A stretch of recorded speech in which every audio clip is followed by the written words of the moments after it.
What's going on, you all? Welcome to the Prophletics Podcast. I am your host, Keyston Reese, government name, Coach Reese, boxing name, well, not boxing name, boxing coach name, Hitman, boxing name, Tubarão, Shark, Capoeira name. So if you don't know about this podcast, this is a podcast that is about fitness, fat loss, boxing, capoeira, and anything else that I may get into as I continue on about my journey in health and fitness. Make sure you like, comment, share, subscribe. I'm here to bring you all tips. I'm here to give you all advice. I'm also here to share my stories, and my stories will also entail my wins and losses. So before I get into whatever topics I'm going to get into today, I'm going to give you a little bit of background about myself, my credits, certifications, possibly how I even got into the fitness business or whatnot. But me sharing my stories with you, I believe, adds a layer of authenticity into what it is that I do. So I moved down into Huntsville, Alabama, which is where I currently am, Harvest, Alabama. I moved down here in 2003. I'm originally from Saginaw, Michigan. That's where I was born and raised.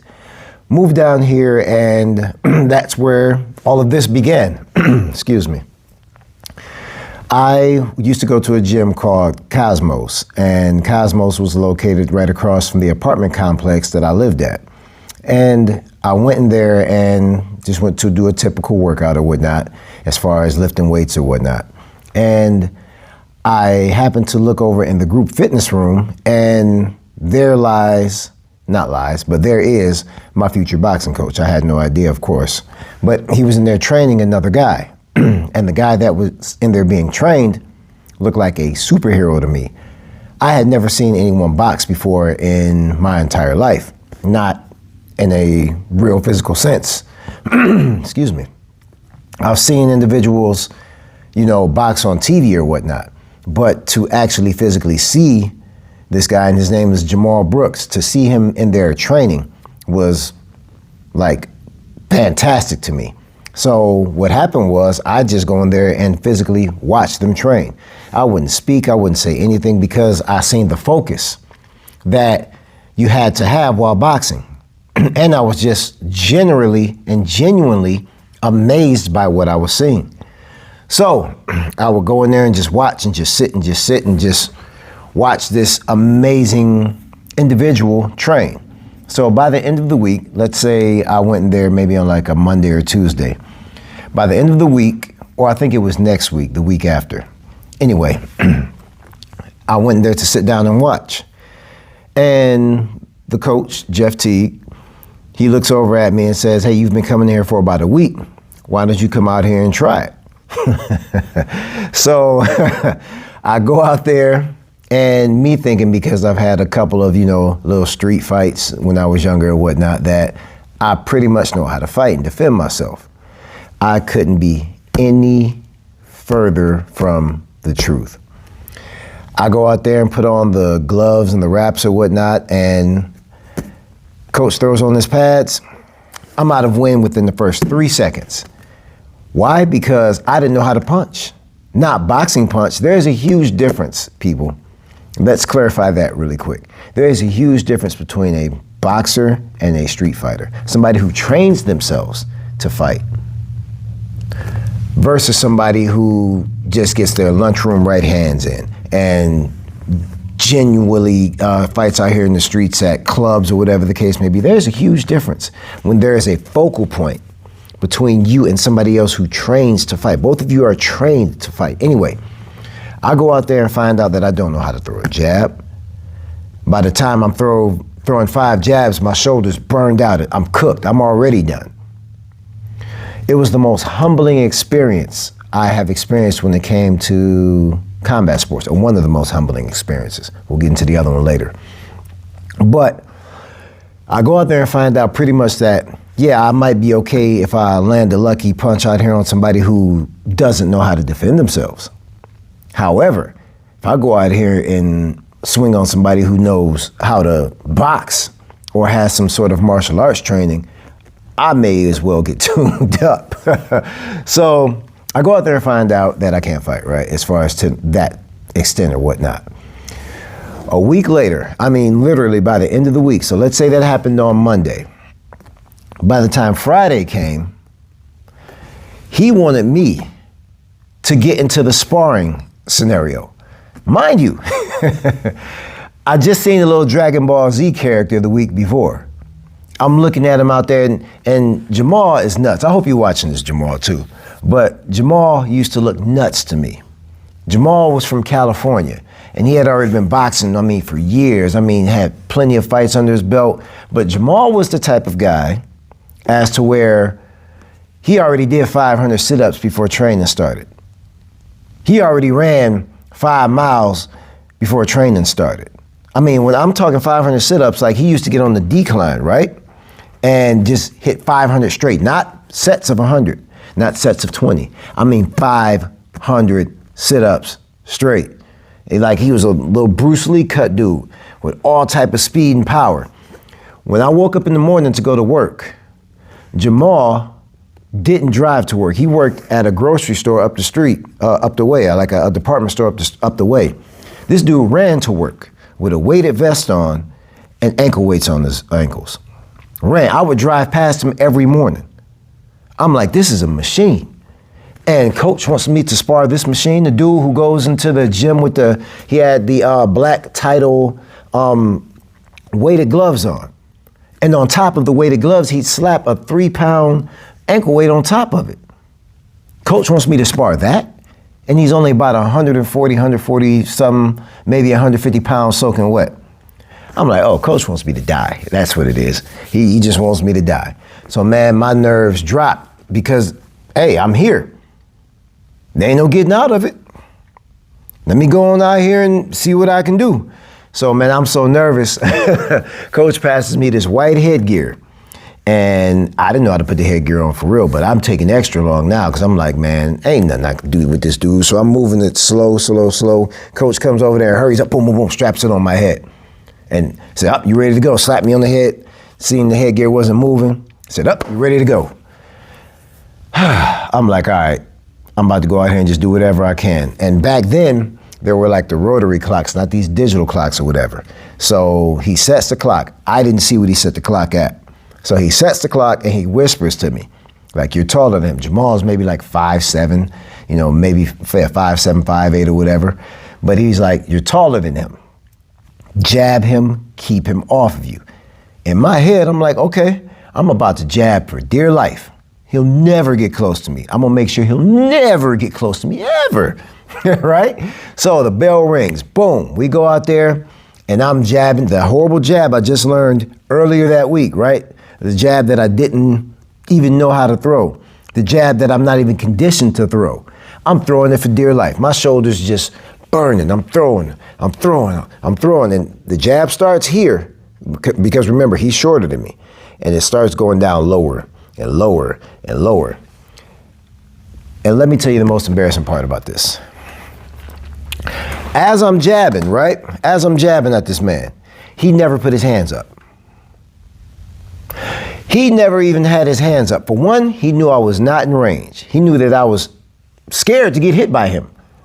So the entire time that I'm jabbing, just jabbing, his hands are down. And he's doing this. Rolling his head.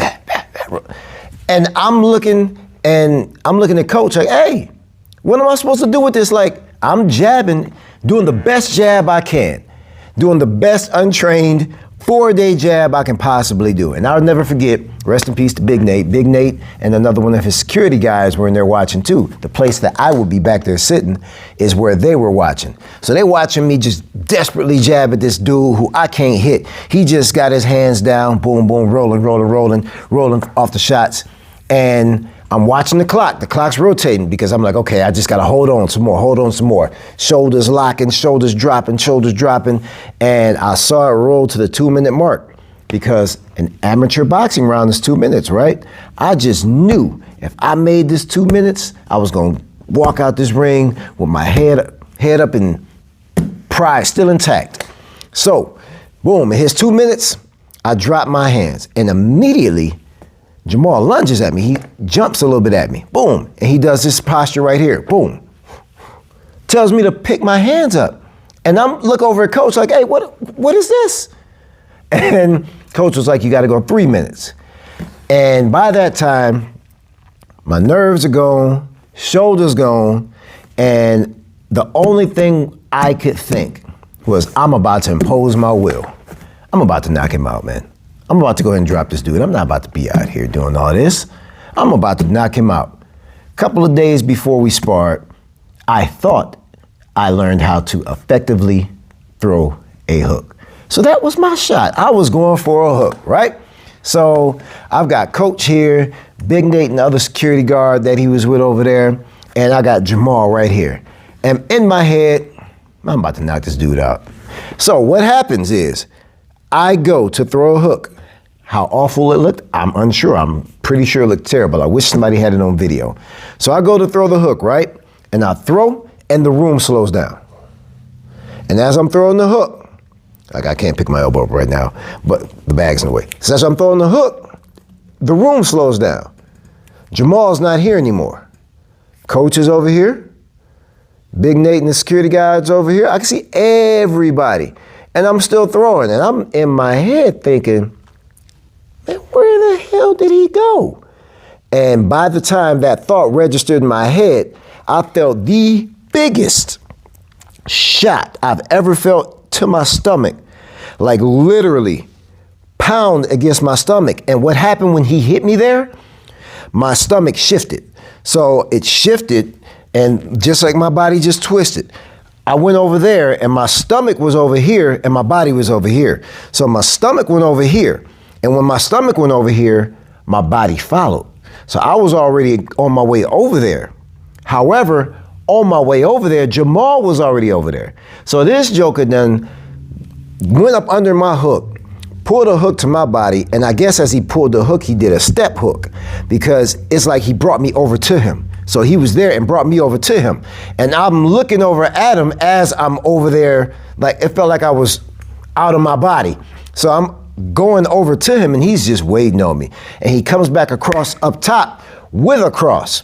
And the headgear spent, and I heard my neck pop. And you know the white light that people talk about? Don't go to the white light. I saw it. My ear rang, bing, and I'm like, whoa. And I immediately took a knee.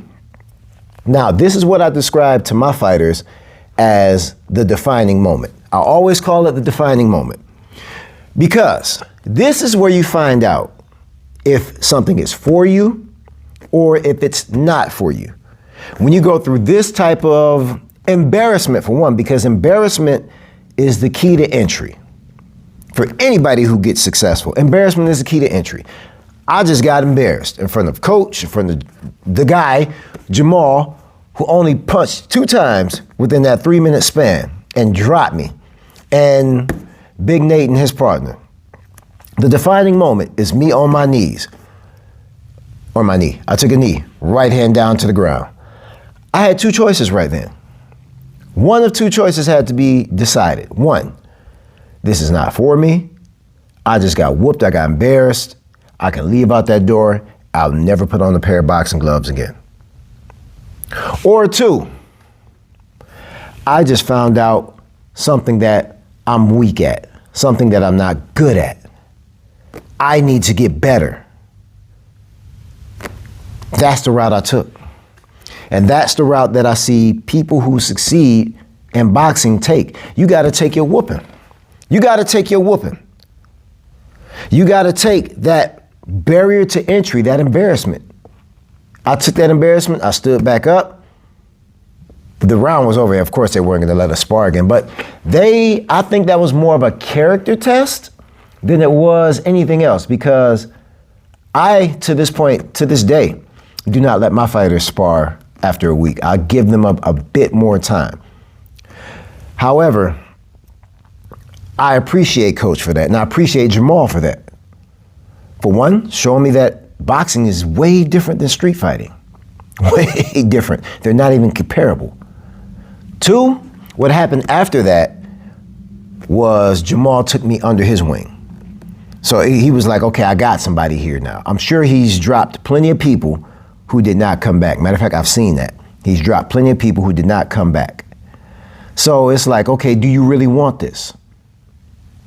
Do you really want that? Let me find out if you really want it, just the way that life does everyone. Once you find out, or once you make a decision that you want something, life is gonna break you. So that's where I got broke right there. After that, Jamal took me under his wing. I went on and to compete. I went on to open my own boxing gym. I got my own name around here, and here I am today. And I still compete. So I plan on competing sometime at this point in time in the Masters division. I'm 45, so I look forward to doing that, looking forward to getting back in the ring. Once you make that decision, it's something that really never leaves you. I think combat sports just has that effect on people. It never really leaves you.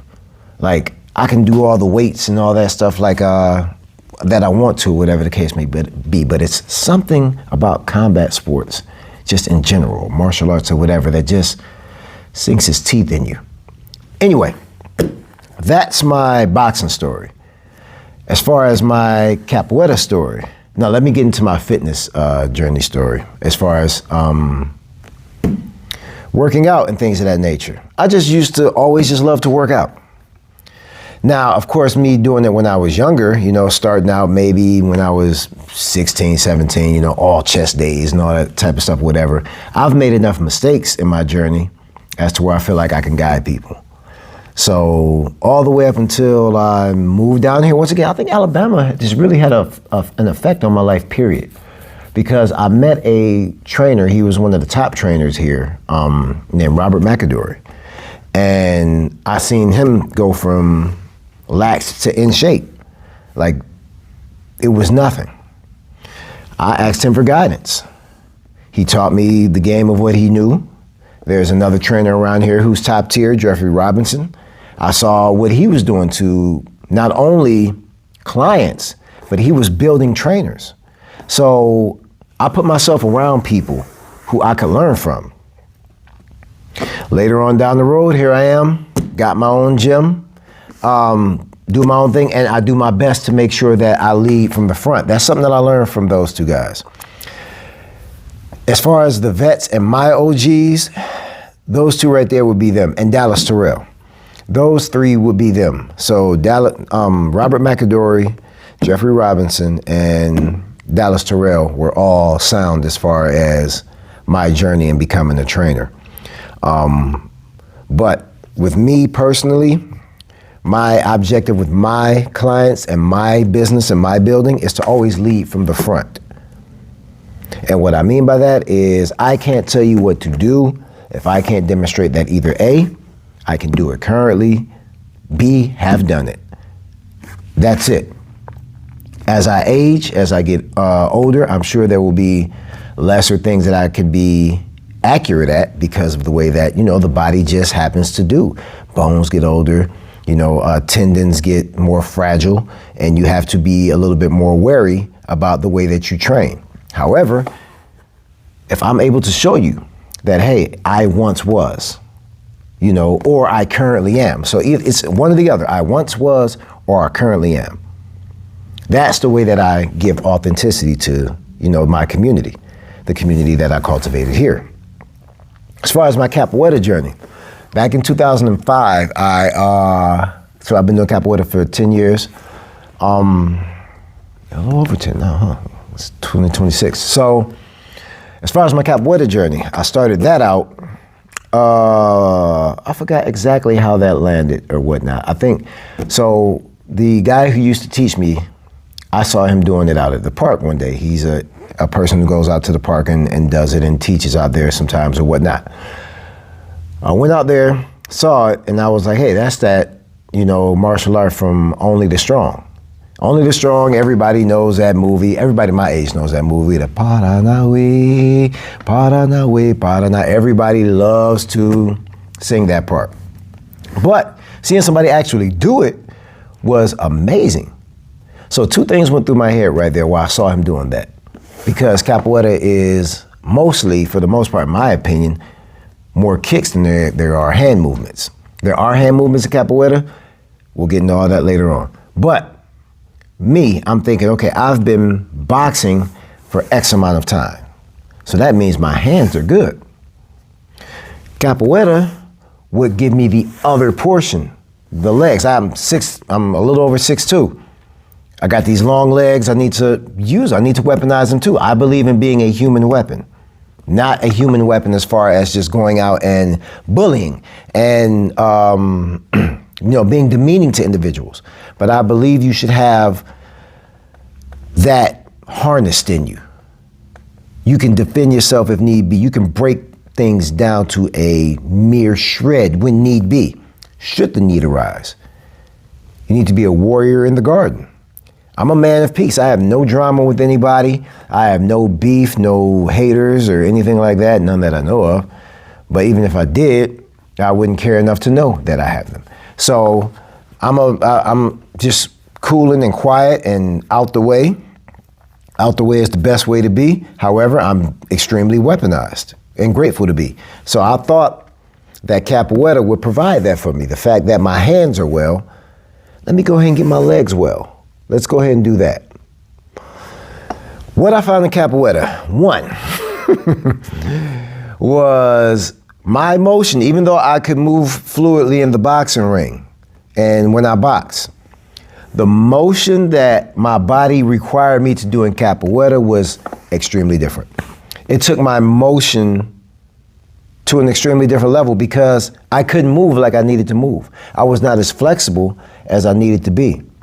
Granted, back in the day, I took some Taekwondo and I took like a week of Muay Thai kickboxing and a little bit of Wing Chun Kung Fu, just a little bit though, nothing to be substantial about it, whatever, one belt in Taekwondo or whatever the case may be. But just to find out, like at the age of 35, that's when I took it. So I started boxing at 23. I started Capoeira at 35. So to find out at 35, and to start something at 35, and we'll get into that in a minute, to start something at 35 and find out that, man, I really can't move my body the way that it was designed to move. Humbling again. Another humbling experience, another defining moment. So I could either what? Quit and say, man, I just can't do this. I'll just never get better. Or I could commit. You could quit or commit. My thing was always commit, and it still always will be to commit. When I'm going to do something, I'm going to do something. So I continued on with it, and now I'm teaching it. I'm a second professor at second professor level, which is called monitor in our system. You either quit or commit. And here's the thing that I wanted to touch on real quick, because as you hear, I started my martial arts journeys late. Boxing at 23, late by societal standards. You're not late. You know when it's too late for you? When you die, when you're dead, when you have no life in your body. That's when it's too late for you. I started my boxing journey at 23. I started my Capoeira journey at 35. By that time, there are so many people out here that I consider and that I call the walking dead, who's already given up on life, that they're dead and they're living, but they're dead. They've given up when they haven't even started to experience life yet. In my opinion, your 20s and 30s are more experimental as far as men goes. Your 20s and 30s are experimental, and you get more formulaic in your 40s. Formulaic 40s. I might coin that or whatever. But you get more formulaic in your 40s. You get more defined as far as a man, like, hey, this is what I'm going to do. I finally found my path. I went out here, seen this didn't work for me. This didn't work for me. I've experienced this, experimental. Now in the 40s, I'm defined. It's not too late for you. Even you watching this right now. I've seen people start their boxing journeys at 40, start them at 50. I've seen people without limbs doing Capoeira. Like, there are literally no excuses. You are your only wall that you create. The ceiling that you create for yourself is the one that you'll never break through. So I would consider myself a quote unquote successful late bloomer in every aspect of the word. I did not start boxing until 23. I did not start Capoeira until I was 35, and I did not open this very gym that I'm sitting in. This is my gym. I didn't open this gym until I turned 41. I'm steady growing. You should be steady growing. You have no ceiling. Well, you only have the ceiling that you put on yourself. I hope that makes sense. You will only operate to the extent of your imagination and your vision. So if you only see yourself doing such, then that's as far as you're going to go. And this is the issue that I run into with my clients as well. I see potential in a lot of people. I want to activate potential in a lot of people, but I can't do that. I know that a lot of people are capable, or a lot more capable of what they're doing currently. That's my job as a trainer, right? I don't care in what aspect, if I'm doing boxing clients, if I'm doing capoeira clients, or if I am doing fat loss and muscle building clients, general fitness clients. I have to drive you to believe in the vision that I see for you, if not more. So it's more mental when it comes to this than it is physical. But the issue becomes with each individual person's cap that they put on themselves, the ceiling that they put on themselves, because that's the only limiting factor, even for you. The only reason you're not, if you aren't, you haven't lost the fat that you need to lose. You haven't put on the muscle that you need to put on. You aren't as good at boxing as you need to be. You aren't as good as capoeira. You aren't as good as in your MMA or not mixed martial arts, what's that, kickboxing or Brazilian jiu-jitsu, whatever the other martial arts you may be taking up. The only reason you're not going to follow through with it is because you don't believe you can do it. Take the cap off. Why cap your life out? I was told by one of my mentor, my production mentor, because I'm a music producer as well. Go figure. My whole life is all about creativity. But he told me, and it's Denon Porter, it's Eminem's right-hand man. That's the production team that I'm on, Planet Dope. So what he said to me stuck with me forever. He said, you are going to die in a box. Don't live in one. You're going to die in a box. I don't care if you're cremated, they'll put you in the urn. I don't care if you're cremated, they might even put you in the box. Unfortunately, I just attended a funeral where they did that. That was my first time seeing that. So you're going to die in a box. Don't live in one. Man, if that wasn't a bar, if that wasn't a life-changing bar, don't let the age and the grays and the self-imposed limitations that you have stop you from pursuing forward in whatever aspiration you have. Yes, the body may not move like it used to move. Like, of course, I'm 45, it doesn't move like it did at 23, at 19, at 17. However, it's still up to me and up to you to make the best of our bodies as they are. There's only one other option. You either go up or you go down. You either incline or you decline. And that decline shows a lot faster than an incline. That incline process takes an extremely long time. So, you go up or you go down, your choice. Don't write yourself off. Value yourself. If you have a living heartbeat, you have a functional body. Even if you don't have all functional limbs, you can still do. What ceiling are you putting on yourself? What box are you in right now? I just gave you my background as far as this goes. I'm no different than anybody else. The only thing that I would say, and that I would give myself credit towards, as far as the different factor between me and the majority of people out here, is my level of discipline.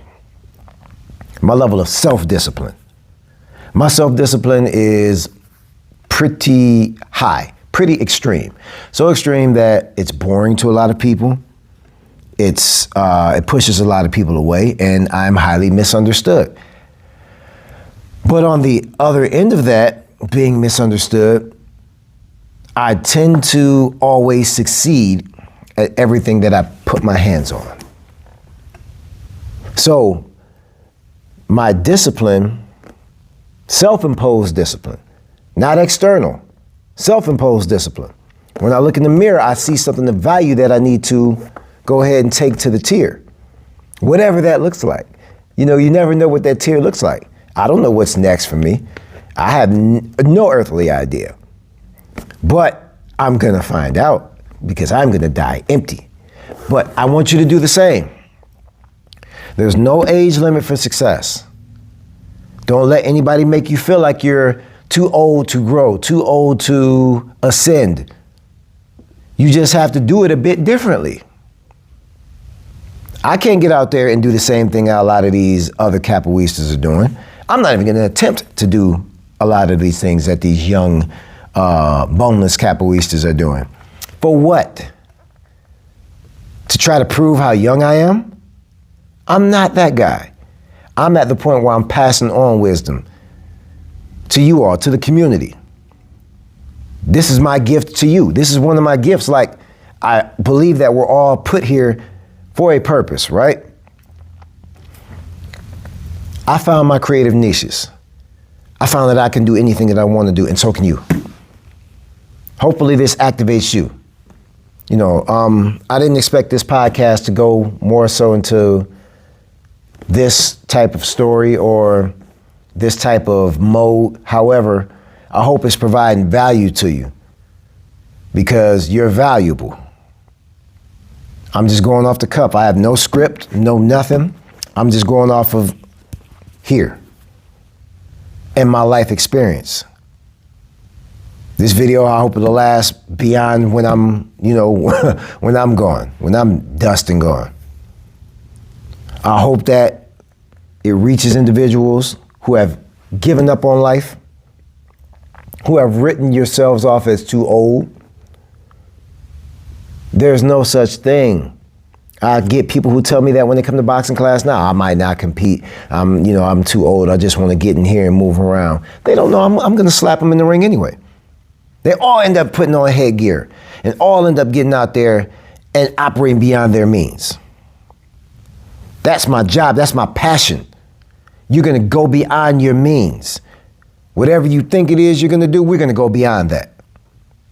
Are you ready to go beyond? Are you going beyond currently?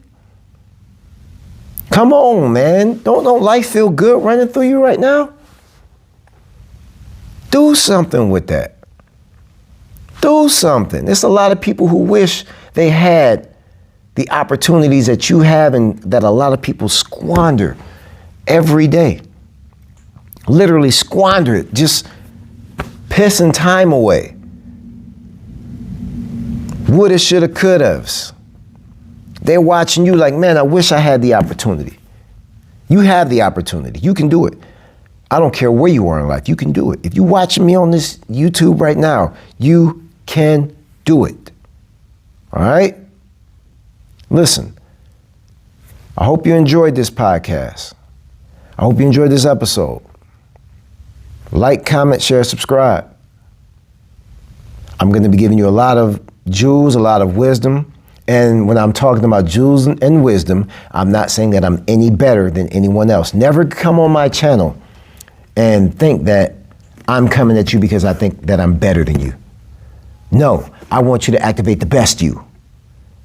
So I think that in order for me to help you activate the best you is to give you my life experiences, my journey that I've already been through, and my journeys that I'm currently going through.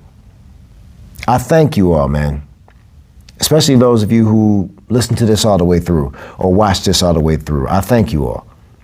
Because like I said, I had no idea it was going to go this far. And I never thought that I'd tell my story in that much detail. Of course, there are other details that I'll cover in other videos or whatnot. But I thank you all. I thank you all for spending your time with me. And I hope that you got something out of this. I hope that you activate something. I hope that my story and my experiences let you know that it's not too late to live. You're going to die in a box. Don't live in one. All right? Much love, everybody. Catch you on the next episode.